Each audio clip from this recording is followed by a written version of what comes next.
Hey soldiers, we're looking at a possible escalation in the developing conflict between China and the United States of America.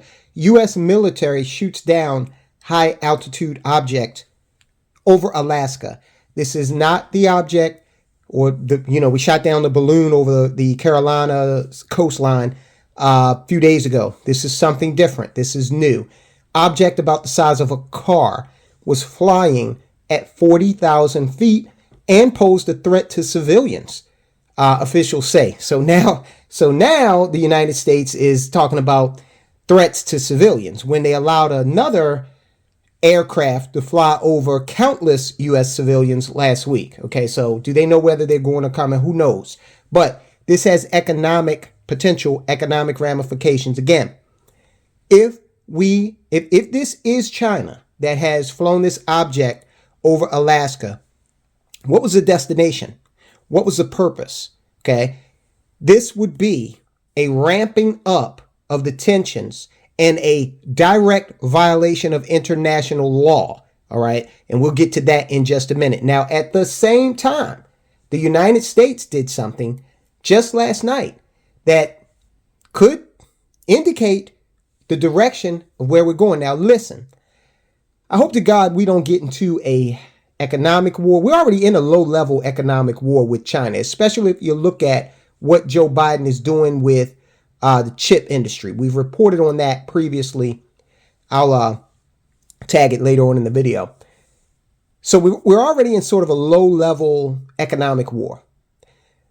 Of course, we know Taiwan is the prize. China wants to reintegrate Taiwan. And the United States, it's ambiguous as to whether or not we're going to come to Taiwan's aid militarily. But Joe Biden said we would. But then a day after, the White House came out and kind of cleaned that up for him. But here's where we are. The U.S. just shot down another high-altitude object over Alaska. And just last night, according to the United States Space Force, a Minuteman III ICBM, or intercontinental ballistic missile, unarmed, they're saying, was launched in a test. Okay, so this was launched from the Vandenberg Space Force Base in California. Now, if you're the Air Force, how do you tell me that this was due to current events without telling me this was due to current events? Well, you say something like this.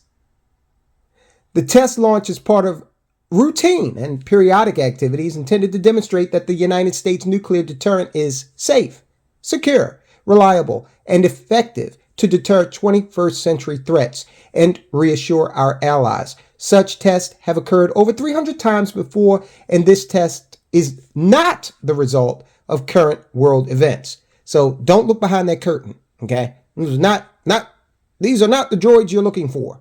So we just happened to coincidentally launch this test right after the balloon gets shot down days before, and now we shot down what the Defense Department is calling an object, right? They're not specifying yet what type of object this was that they ended up shooting down. But let's get into that. Okay, we already established about the size of a car, according to the Pentagon, flying at 40,000 feet, which is very significant, 40,000 feet over Alaska. The U.S. military downed a high-altitude object spotted in the sky over Alaska, according to the White House. They said this on Friday. This is the second time in less than a week that an Air Force jet fired on a craft that had intruded into U.S. airspace. The object was flying at an altitude of 40,000 feet and posed a reasonable threat to the safety of civilians. Okay, again, this time they're recognizing that we shouldn't have, objects unidentified, and I'm not talking about those types, although they're probably up there too, looking at us and saying these fools are insane. Let's get the hell out of here and back to our planet. But the Pentagon is finally recognizing, they didn't do this last week, but now they're saying that they're so concerned about objects flying over the airspace of America and over the heads of Americans. And look, somebody pointed out, they say, hey, Tyrone, don't you know that we fly surveillance flights over other countries all the time? Yes, I do know that. but I am not a citizen of those countries. I'm a citizen of the United States. It's flying over my head. All right. Now, we already demonstrated in a report a few days ago that when China gets something flying in its airspace and it doesn't like it, it takes care of it. And it doesn't apologize to anyone for doing so. Although they had the gall to complain about us shooting down the balloon in our airspace. Incredible. The military downed the object in U.S. territorial waters at the recommendation of President Biden. This is according to John Kirby. John Kirby is the National Security Council spokesperson.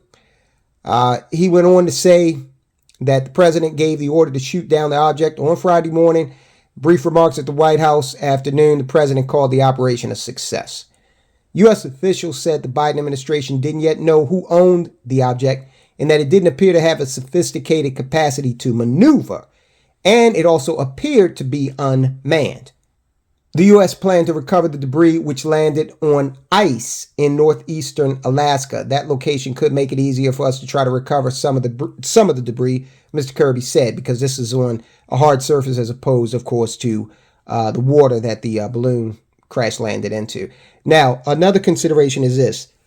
Hey, look, is this China? Or is this the U.S. just trying to, get you to remember the latest event and get you to remember them taking immediate action as opposed to the latest event being the balloon that was allowed to fly all over the United States without being interdicted until it had gathered, God knows how much information. Chinese embassy in Washington, they have not immediately responded. It is the 10th of February, 5:41 p.m. Eastern Standard Time right now. But of course, they're saying the president knew about this last night and gave the order to shoot it down. And then the military took care of it. Now, here's the rub. Here's the very important part. In the U.S., the Federal Aviation Administration monitors and controls airspace up to 60,000 feet for commercial and military traffic. Broad international agreement exists that the airspace under 60,000 feet is the dominion of the nation that controls the ground below it. So in this case, of course, that would be our airspace.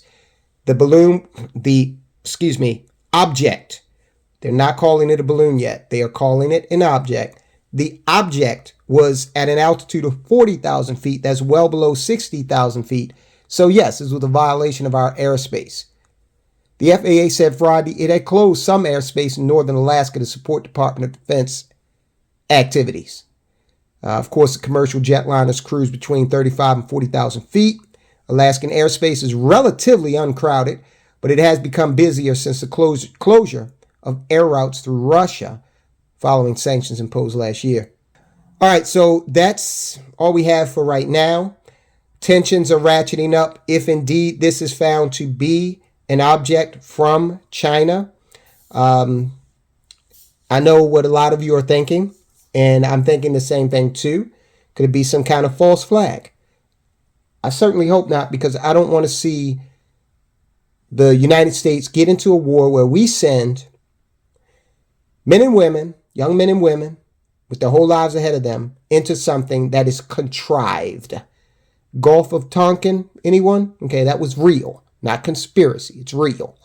All right, so I definitely don't want to see that. And I also do not want to see a situation where the United States, the current administration, or some people in the administration want to engage in adventurism that will harm our economy further than it has been. It hasn't even recovered from the 2020 debacle, all right? You had governors closing down whole economies. You put the brakes on a multi-trillion-dollar economy, right? So I definitely don't want to see either of those things happen. However, what we'll do is we'll continue to monitor this situation and bring you the latest. This has a definite impact on your wallet if we go into a further economic or shooting war. And we're in a low-level economic war. Like I told you, here's the video about the what Joe Biden is doing with the chip situation in China. All right, and we've done a boatload of reporting on this issue. I want you to now take a look at this report where a U.S. Air Force general clearly states to his forces he thinks that we're going to be in a shooting war with China by 2025. And he has issued orders commensurate with the preparing for such an event. All right, so let's hope cooler heads prevail, but this is what's going on. Guys, I'll talk to you soon.